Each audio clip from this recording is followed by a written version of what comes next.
What we're experiencing in Muskoka and in a couple of other areas in Ontario, namely Grimsby, which didn't turn out to be a big deal, and recently Northumberland County in Cobourg, is an outbreak of a canine influenza H3N2 strain, which we feel quite strongly has originated from Asia via some dogs that were brought into the area from a rescue or via a rescue organization. And the dogs that we are currently dealing with, at least in Muskoka, all have a fairly direct traceable connection to that location. Here at the OSPCA, we are aware of the canine flu, and we are taking some extra steps to help manage risk factors, both in our center and outside. So one of the things that we're asking people to do is if they are bringing a dog into the center for any reason, whether it's a surrender, a stray dog, or just coming in for a nail trim, to please leave your dog in the car and come in and speak with one of our team members prior to bringing the dog in the building. We just want to get a little information about where your dog has been in the last couple of weeks. And again, that will help us manage risk factors and implement different processes as needed for individual dogs.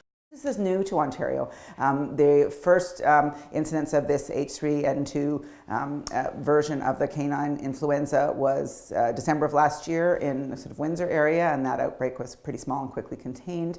This new outbreak is, I think, probably at least 20 confirmed positive dogs and probably estimated 100 positive dogs based on clinical signs and exposure patterns.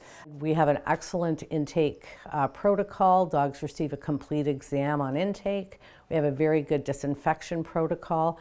We've increased that a little bit more, mostly for the common areas where we see a lot of traffic coming in from outside the center. So we're doing some extra floor mopping, we're using PPEs when we're doing nail trims, things like that.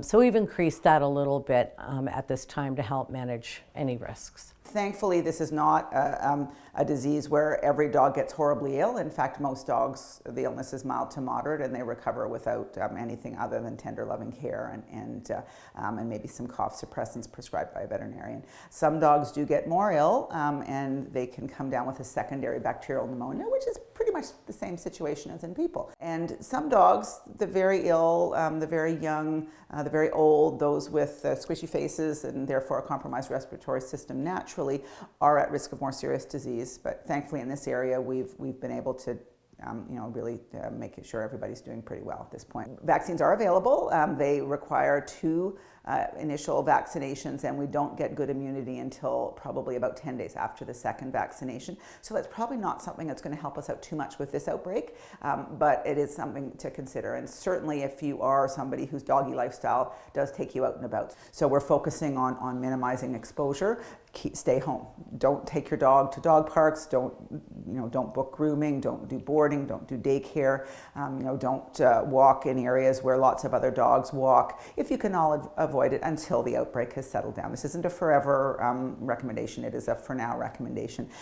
The people at the Ministry of Health are interested in monitoring this from a human health perspective, because although there's really almost no risk of dog flu variants affecting people, the influenza virus is a virus that likes to change its clothing. That's why we have new flu vaccines every year. The main thing to take away from this is stay home. If you don't have to be out and about with your dog, stay home.